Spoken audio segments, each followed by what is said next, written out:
A comarca do Barbanza tampouco é allea ao incremento dos casos activos por COVID. Unha situación que, de seguir así, pode levar aparellada unha suba no nivel de restriccións nalgún concello.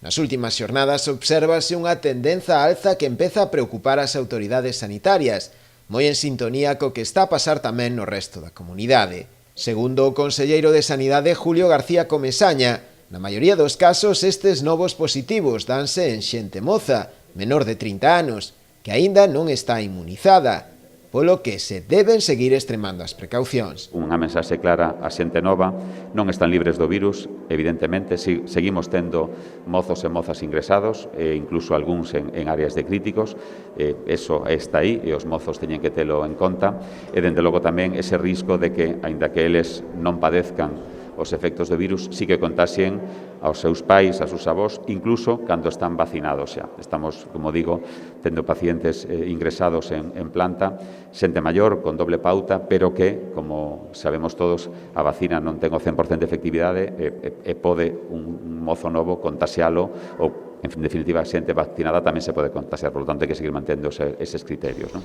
O titular de Sanidade pediulle tamén aos mozos a que acudan aos cribados cando sexan chamados, porque nos últimos realizados en este tramo de idade a asistencia está a ser moi baixa.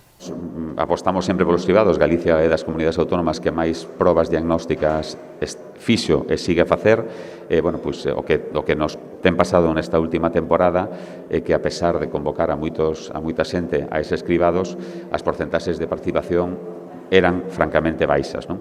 De feito, aproveito a ocasión para animar a todo o mundo que reciba unha convocatoria para un cribado para que acuda. É importantísimo acudir eses cribados. Aínda así, García Comesaña explicou tamén que a día de hoxe a presión hospitalaria segue a ser baixa. Segundo ele, é unha nova importante, aínda que non debe baixarse a garda.